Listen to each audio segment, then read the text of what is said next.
portraits of a vast, rugged, treacherous continent. They portray ships and men, machines and ice. A composite portrait of a continent which has challenged man since first he could sail beyond the limits of his horizon. Antarctica.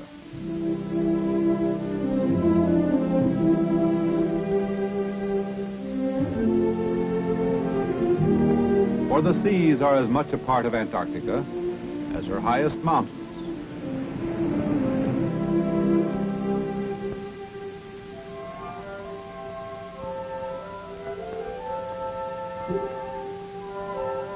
The first obstacles to exploration are products of the sea. Surrounded by three mighty oceans, the continent's only approaches are over the sea. And finally, many of our greatest scientific rewards are coming from these seas.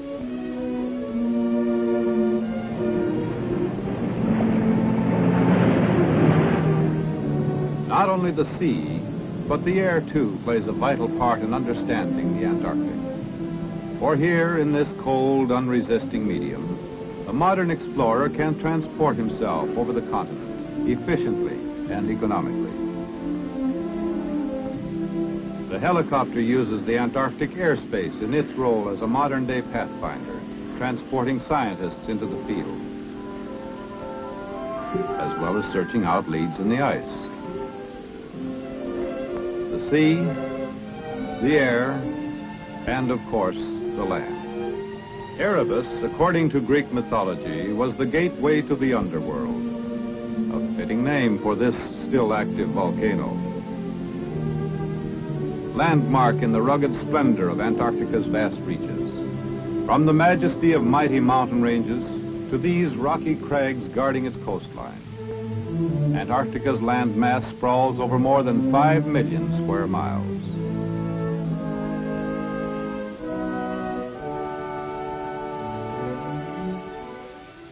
Beautiful, dangerous, hostile, yet the very elements that deny existence to man provide a comfortable background for a handful of the local gentry.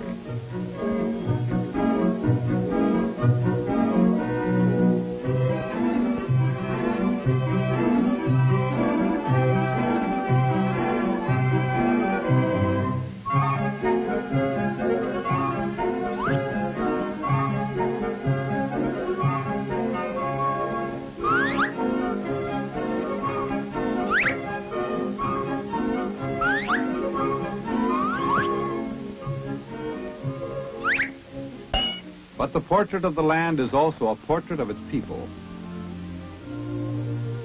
Who are the men of Antarctica? They are a composite of many races, many nations, from Admiral Byrd and other well-known faces from the past, to the unfamiliar faces of the present.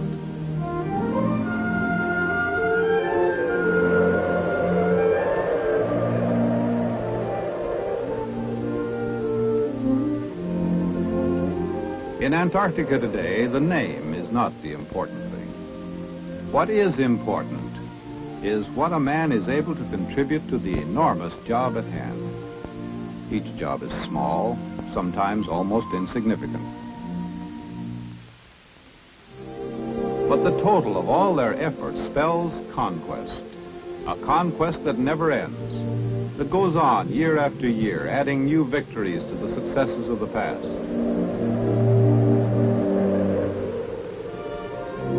How does this conquest take shape? Is it a quest for science? Or is it a battle of men against the weather and the elements? It's both. A quest continually pursued on all three fronts of the continent: land, sea, and air. Thus, mastery of the land alone is not enough.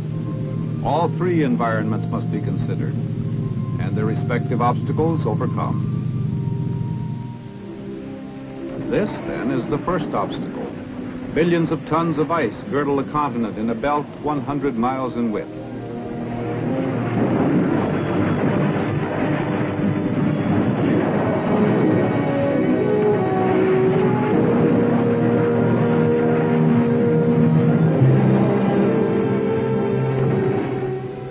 Each year, this belt must be broken for the annual return of the scientific support ships.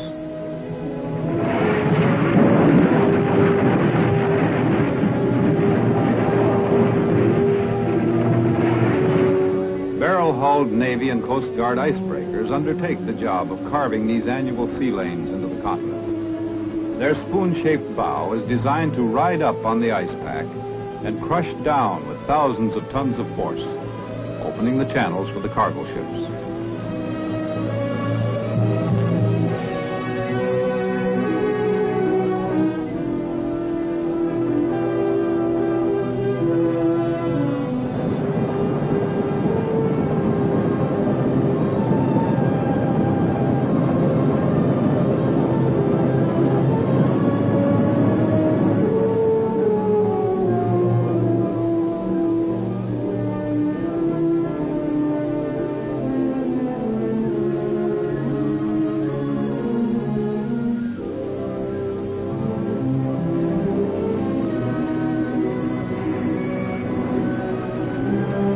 Following in the wake of the icebreakers, these thin-skinned cargo ships bring in the thousands of tons of supplies needed each year to support man's continuing conquest of Antarctica.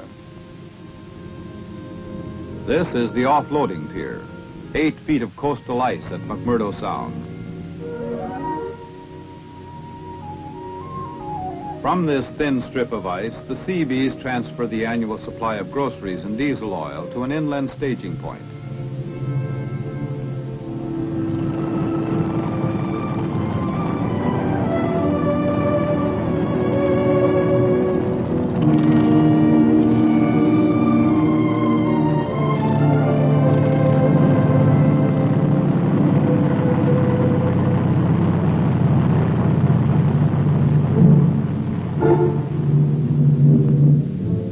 Specific cargoes will be earmarked for distribution to the Antarctic stations far inland. Some will be hauled in, some airdropped. But whatever the method, it's a long way from the farm to the breakfast table.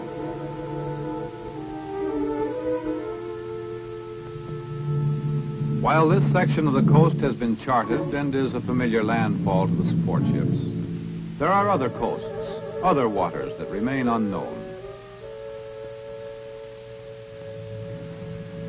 And it is here that the icebreakers perform their second role, that of a gargantuan tool of exploration.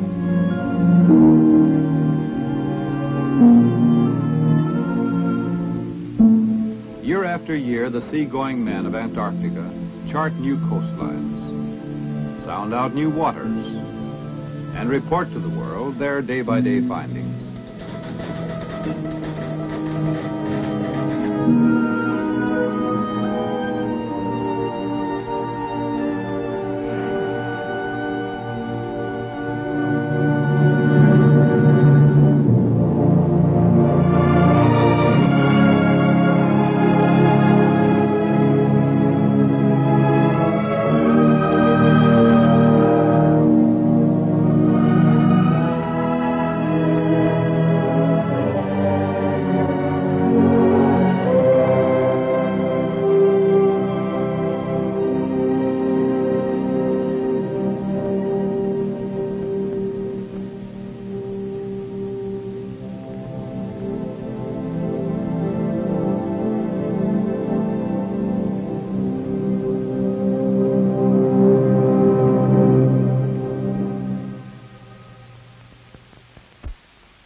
Many nations send their scientists to explore these unknown waters. The effort to unveil Antarctica has become an international challenge.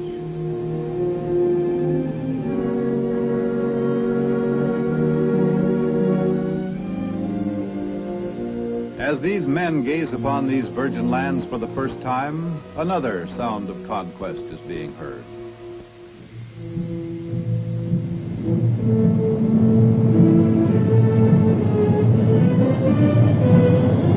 Scientific outposts on the interior of the continent, hundreds of miles from any coastline, must be resupplied by air.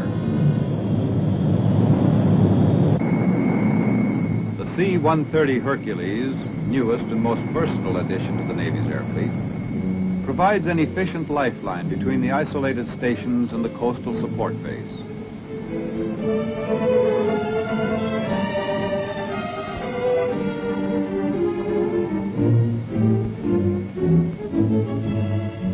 Her turboprop engines and a specially configured ski landing gear permit for the first time giant loads of up to 10 tons to be ski landed on the natural snow surface of the polar plateau.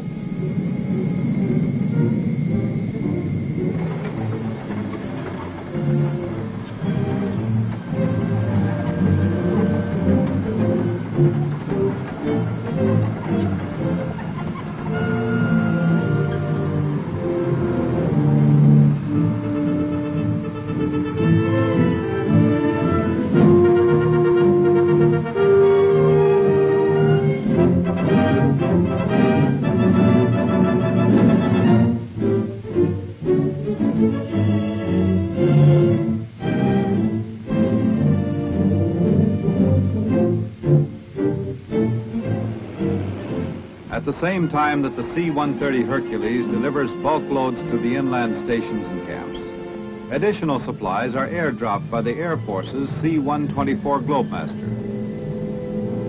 Before the advent of the Navy's Hercules, virtually all supply of inland stations was accomplished in this manner.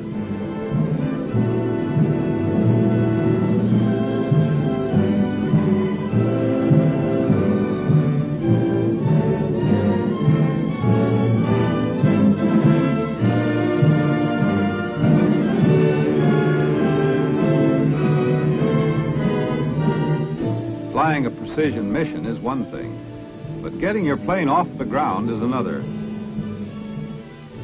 These are JATO bottles, often necessary as a shot in the arm during takeoffs from the snow surface. 4 of these, firing at once, equal an extra engine wide open.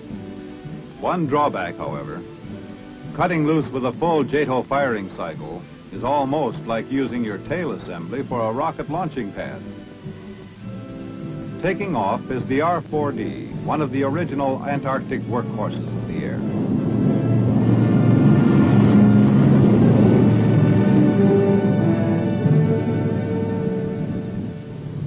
Easily adapted to the use of skis, this type aircraft was the first to land at the South Pole. Although South Pole landings are now commonplace, it wasn't long ago that this operation presented a highly hazardous challenge to the Antarctic airmen. Nothing is routine in sub-zero temperature, not even normal maintenance. This engine decided to call it quits at the South Pole, 800 miles from the nearest air facility. But all the crew asks for is a new engine, with something to lift it up. Even if the work isn't routine, the can-do spirit certainly is.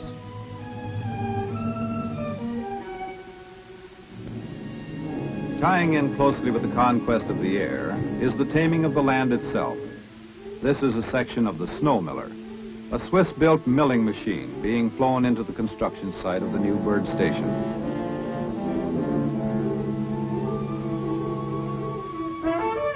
These are the giant claws of the 20-ton mechanical mole, a strange-looking craft with an insatiable appetite for hard-packed snow.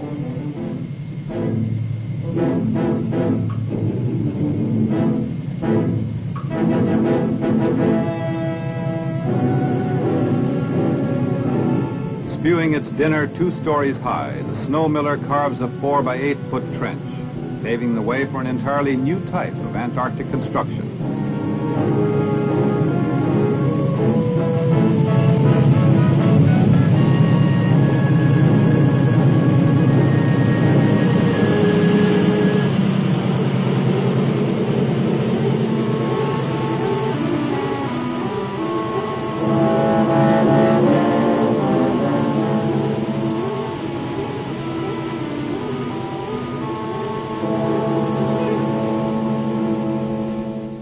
After the snow miller completes its rough cut, the sides of the trench receive a final surfacing.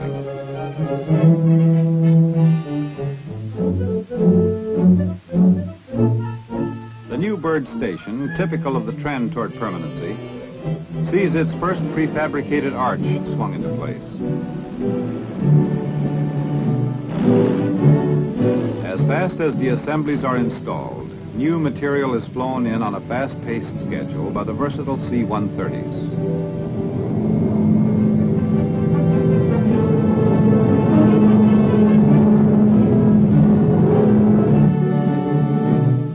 This airborne fleet presents a far cry from the sluggish tractor trains that supplied the original Byrd Station construction 5 years earlier.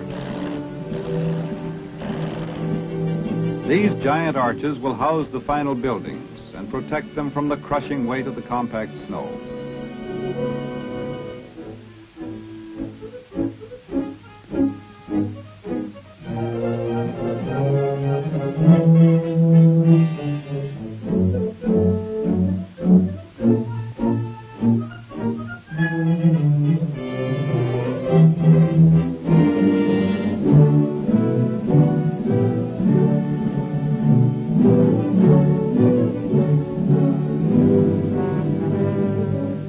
Finished, construction of the buildings and storage areas is completed.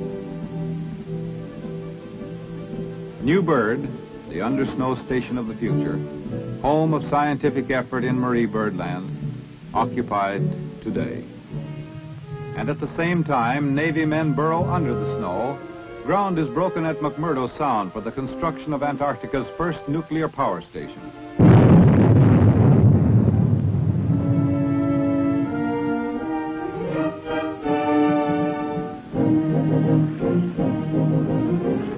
Prefabricated units arriving by ship were assembled by Navy Seabees in less than 75 days, providing 1,500 kilowatts of power.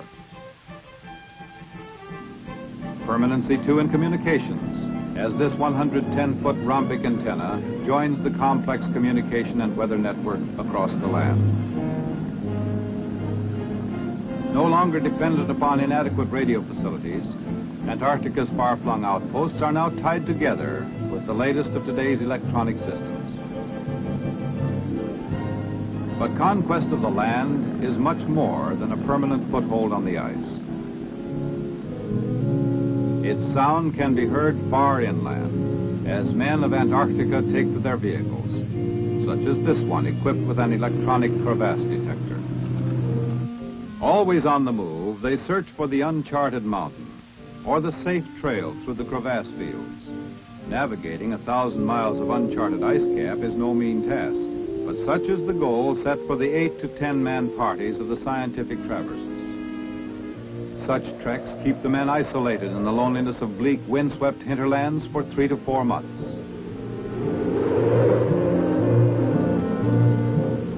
But this privation has its own rewards, and to the scientist, it is the chance to pursue studies in his own field, compile first-hand records of geophysical phenomena. But the compulsion to find answers is not always the paramount order of business.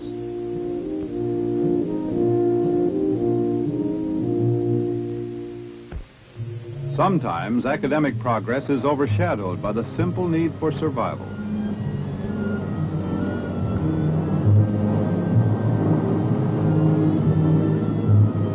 When the initial fuel supply is nearly exhausted, 700 miles from the base, the advanced fuel cache, parachuted or airlifted weeks before to a pre-selected site, is a welcome discovery.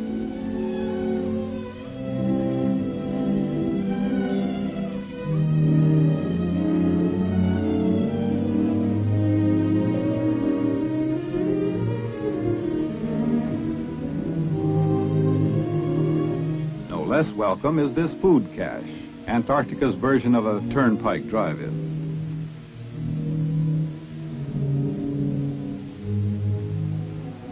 Trouble can strike just as fast on land as it can on sea or in the air. A quick survey proves out the worst of their fears. The snow cat has broken through a snow bridge concealing a dangerous crevasse. As far as the traverse party is concerned, this giant crack in the continent's ice cap might as well be bottomless.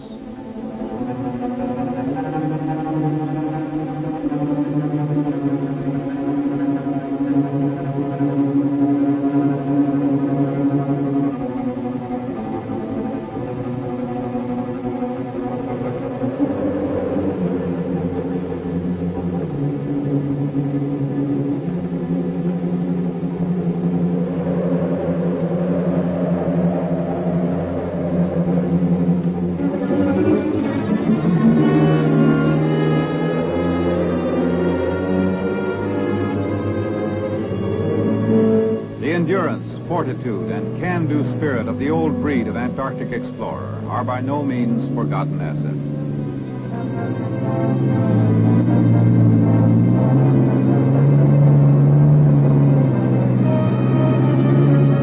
The modern polar scientist is just as capable of substituting steel cable for his slide rule when the situation demands.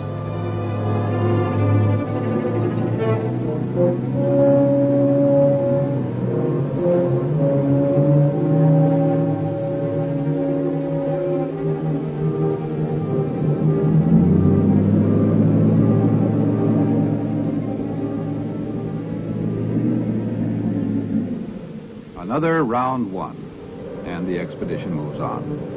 The challenge is still present, still strong, still treacherous, but man's patience is infinite. Not all the men of Antarctica conduct their search for science on the move. Some remain buried in the far-flung outposts throughout the long Antarctic winter, such as South Pole Station.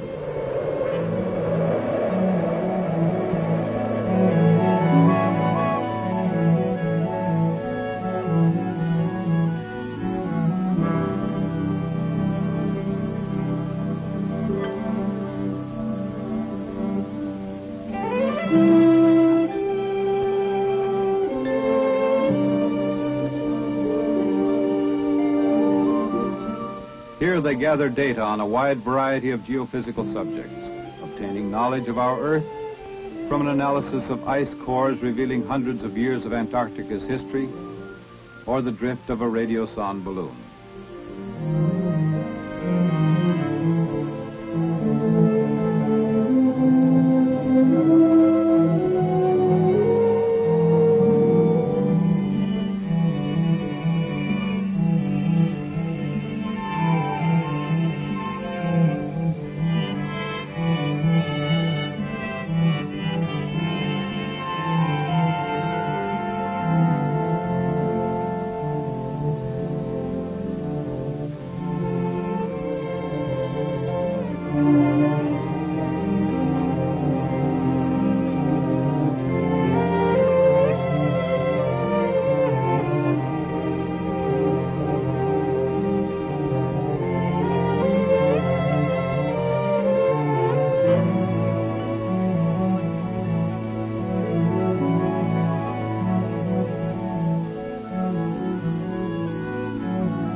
Antarctica, too, has its moments of relaxation. Although they are altogether too few, they still afford some relief in the heavy schedule.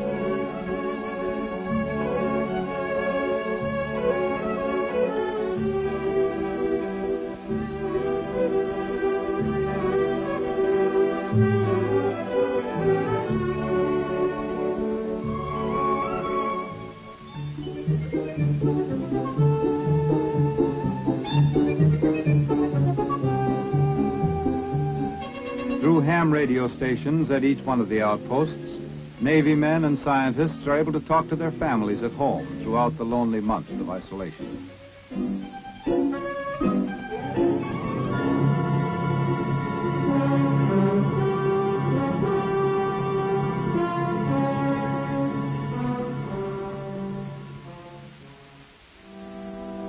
There is a time, too, for solitude, for worship.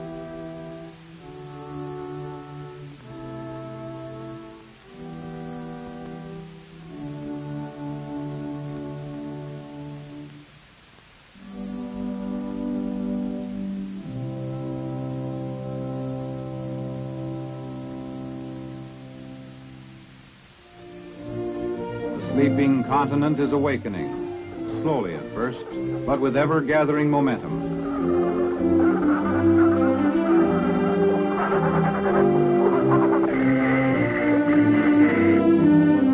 With each new fact learned,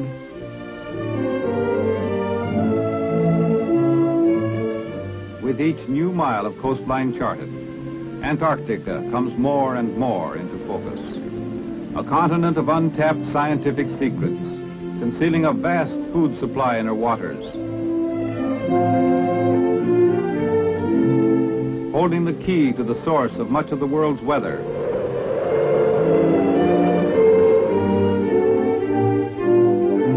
Checkpoint for great circle aerial navigation.